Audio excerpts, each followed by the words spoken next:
So I'm Chris Bailey. Thanks everyone for coming. I'm the head of innovation. My role here is not a sales focus really. It's kind of working with you guys on a one-to-one basis to kind of find out what your roadmap, your future roadmap of the way you want to work, what you're looking to do in the future, and how we can help going forward. So actually coming up with solutions that actually may help you going forward. So what I'm going to do is kind of give you a little brief overview of 2023 and what the joy of it was. So of course we had inflation and the cost of living. We had the writer's strike and an actor's strike. Thankfully those things have kind of starting to die down a little bit now with the strikes over and inflation look like it's going back up. But I don't think anyone could be wrong in saying it's not been the best time for our industry or any industry for that matter. But there was a saviour. What was the saviour? There's no prizes in guessing what it was. AI. So AI has come along in a kind of massive way, and we've seen many trends before in our space, certainly. 3D, stereoscopic, anyone remember that? Yeah, anyone still doing it? Good. Muppets 3D, I remember that as a kid in Disneyland, but this thing's still going. And you know, with AI coming on now, this isn't just a phase. I don't think we've seen in our industry anything quite like this.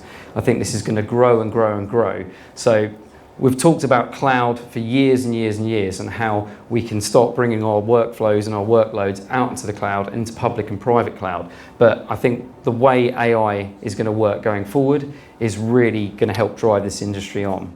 When we talk about AI, it's a pretty tricky subject to talk about. Every vendor is talking about it. They've either got something in the pipeline or they're doing an integration with something who is doing some form of AI. And that isn't a new technology really. If you take Media Composer for instance, PhraseFind came out in 2011, if you can actually believe that. Script sync based editing was in Media Composer in 1996 when they did proper script sync in 2007. So these things aren't really new. They're just actually being generated by AI platforms based on operator input. So these things are really, really clever, but how do we actually utilize them? And it's kind of a foresight of the way things are to come. So how are we currently using these at the moment? So image recognition, kind of speech to text, we're generating text and images based on generative models and learning patterns and structure of input from the data operator and training this AI to give us the right information that we actually need to use going forward. Obviously the biggest problem, and everyone thinks of AI, is this kind of traditional AI model. But what is traditional AI? Traditional AI lies in its objectives and its kind of set patterns and its functioning. And the way it's actually set platform, it looks at something and goes, oh, I do this, because I've been told to do this. Generative AI, certainly in M&E, is very, very different. It goes beyond that limitation and strives to create entirely new data and actually taking the data input from stuff that we're doing, certainly in our industry, and actually helping us to create better workloads. So facial and voice recognition, we talked about that. Stuff like actor twinning, you know, I think that's a pretty contentious subject at the moment with all the lawsuits around, you know, using people's likeness and facial and voice recognition. Certainly all Arnold Schwarzenegger memes are going to go away, which is a bit of a shame. But I think we will see maybe a little less than that. But certainly with multiple language models for speech to text, they can open up a lot of markets and monetize assets really easily for those multiple markets. Auto tagging of metadata and logo and brand recognition. So there's been a lot of work going on the back end. So taking these kind of historical assets that you may have used in the past, but actually never really monetize them going forward. Now AI can help that by looking at all this data and creating metadata and adding that into your media access platform, whether it be your media asset management or production asset management, and being able to find that data and actually give that analytics back to the vendor or to the advertising company and saying, hey, you've used this amount of data over a specific amount of time from historical content. You know, stuff like generating virtual backgrounds, writing content and storyboarding, again, another contentious subject when it comes to the writer strikes. People are very much against that, but actually the way AI can be used to kind of fill certain parts of those roles can be really important. Creating pipelines to say, this is done, and AI recognizing that it's done, it's completed all of its tasks, and actually just automatically sending that stuff to legal to get signed off. All of those things can be done now.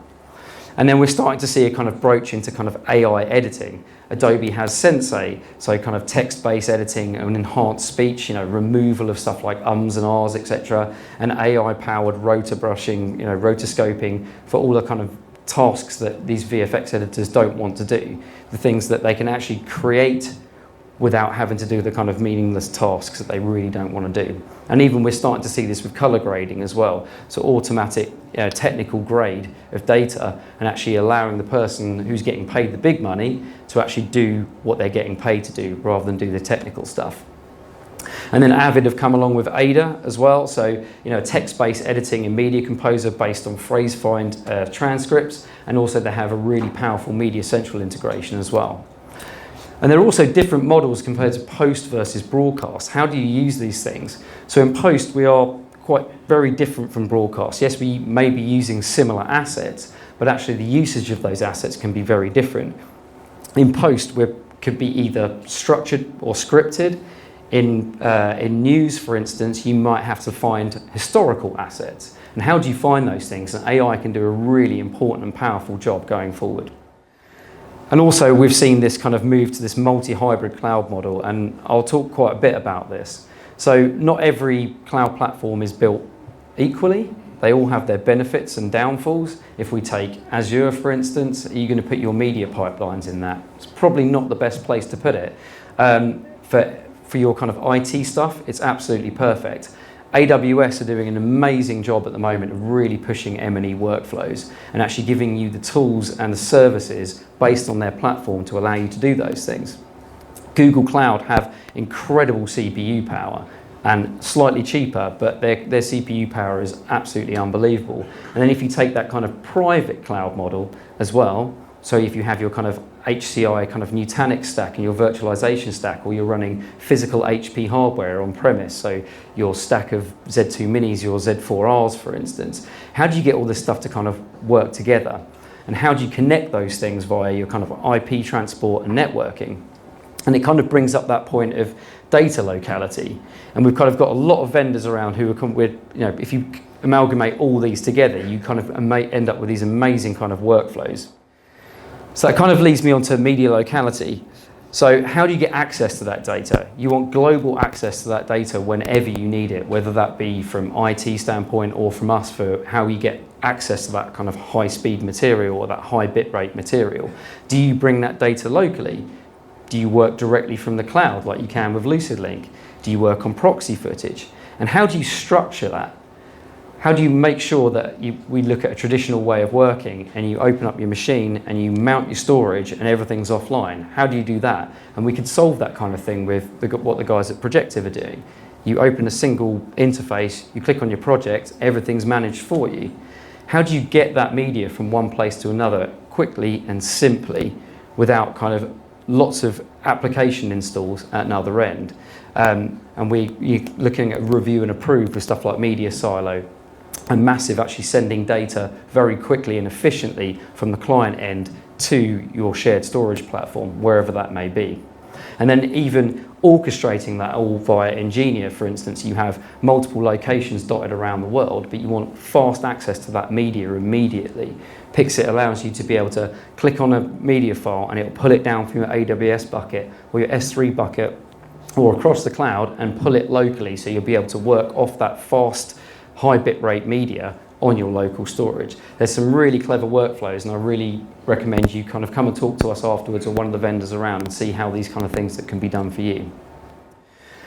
We've also seen a massive shift in the business models and the way things work. So how we consume data is obviously rapidly changing. Obviously the kind of linear channels they're still doing their thing, but the way we consume media is very different. Everything's basically mobile based, whether you're working on an OTT platform, and that shift to free ad-supported streaming TV or FAST has grown exponentially over the past few years.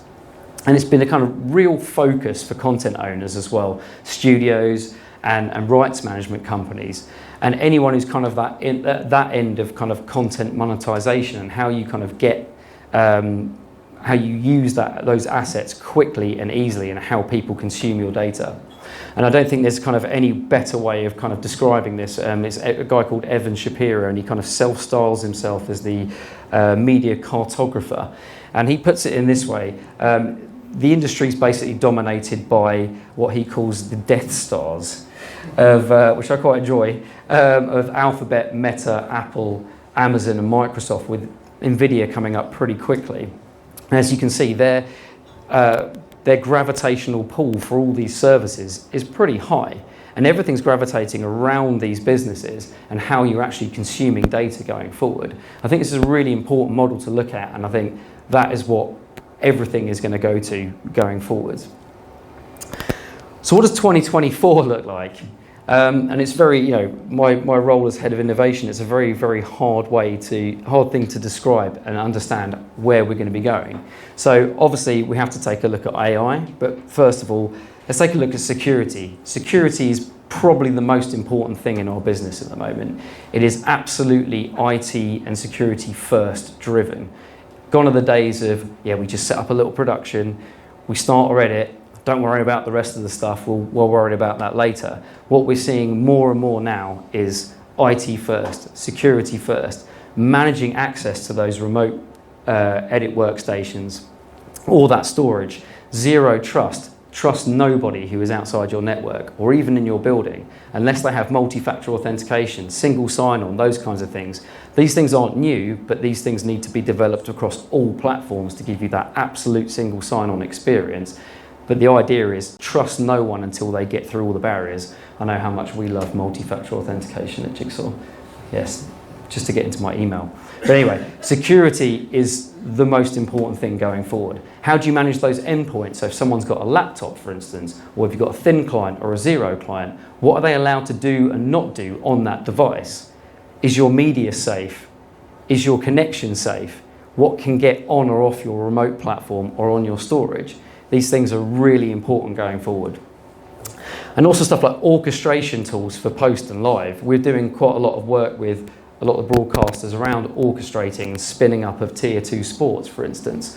How do you use these public services and actually spin up like a live production without having to use your traditional broadcast architecture?